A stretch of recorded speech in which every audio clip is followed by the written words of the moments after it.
Hello, Cho. Let's see the question.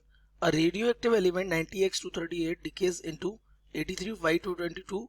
The number of beta particles emitted are option A 4, option B 6, option C 2, and option D 1. Let's see the key concept of this question. The key concept of this question is beta Sodi, Fazan rule. अब सोडी Fazan rule क्या कहता है? तो in alpha decay mass number is decreased by 4 and atomic number ये भी क्या होता है? डिक्रीज होता है, डिक्रीज्ड बाई 2। और जब कोई वहीं पे इन beta decay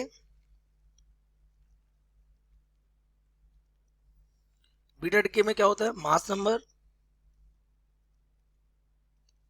remains unchanged, mass number पे कोई फर्क नहीं पड़ता, changed, while atomic number is increased by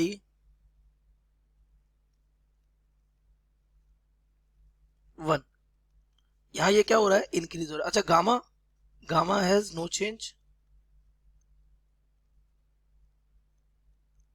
on atomic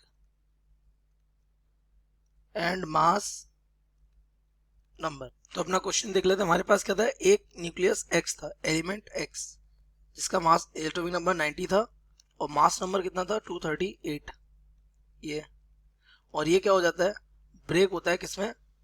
Y, जिसका एटॉमिक नंबर कितना है? 83 एंड मास नंबर है 222। तो इट इज 83 एंड 222। अच्छा, इसके साथ साथ यहाँ पे कोई और डिके किसी डिके में हुआ होगा, तो यहाँ पे कुछ ना कुछ डिके जरूर हुआ होगा। तो आप देखिए इसकी किसमें चेंजमेंट आ रहा है? मास नंबर में। कितने का आ रहा है? इट इज 238 माइनस 222 यानी 16। मास में कितने का चेंज आ रहा है? 16 का। और ये 90 से 83 कितने? 7 का चेंज आ रहा है। और आपको मालूम है मास और नंबर किसकी वजह से आता है? या तो अल्फा की वजह से या बीटा की वजह से। यही दो डिके होते हैं हमारे जो मास नंबर और एटॉमिक नंबर में चेंज करते हैं। लेकिन इसके मास नंबर में चेंज कौन करता है? स्पेशली अल्फा, क्योंकि बीटा में मास कैसा रहता है? Remains unchange. तो डेफिनेटली इसके मास को किसने अफेक्ट किया होगा? अल्फा में। तो यहाँ पे एक अल्फा डिके भी हुआ होगा और एक बीटा डिके भी हुआ होगा। तो आप देख लीजिए, सपोज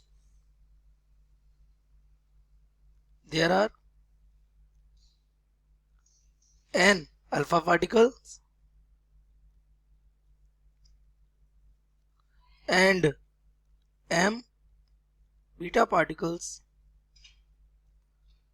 are emitted। ये एमिट हो गए।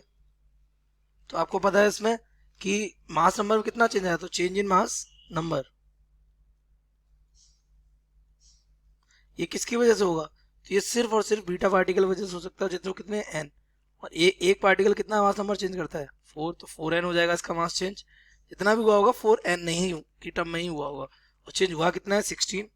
दैट मीन्स 222 माइनस का 238 माइनस का 222 ये हुआ है। तो ये हमारा आ जाएगा 4n, ये हमारा आ जाएगा 16 इज इक्वल टू 4n। तो यहाँ से n क्या आ जाएगा? n will be 4। तो अल्फा पार्टिकल कितने निकले हैं? 4। So alpha particles are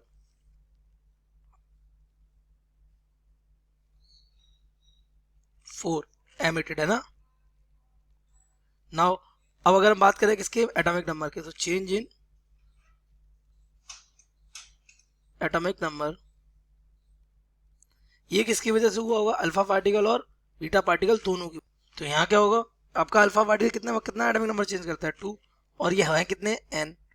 okay, plus आपका अल्फा बीटा पार्टिकल कितना चेंज करता है? -1। -1 क्यों? क्योंकि ये इंक्रीज कर रहा है और ये क्या कर रहा है? डिक्रीज। ये है कितने? m। तो एटॉमिक नंबर चेंज कितना हो रहा? तो 90 था, 83 रह गया, इक्वल ये हो जाएगा हमारा 2। n अभी भी हमने कैलकुलेट किया, कितना है? 4 प्लस, और ये माइनस हो जाएगा, तो ये माइनस प्लस माइनस क्या हो जाएगा? माइनस का n। तो ये कितना बचा? 7।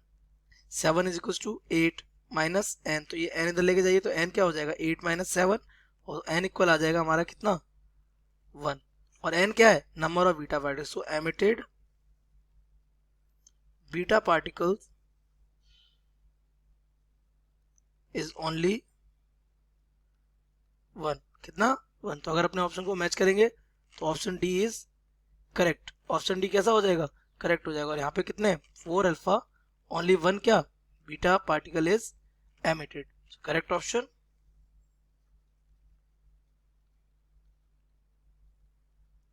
D. I hope you have understood it well. Best of luck.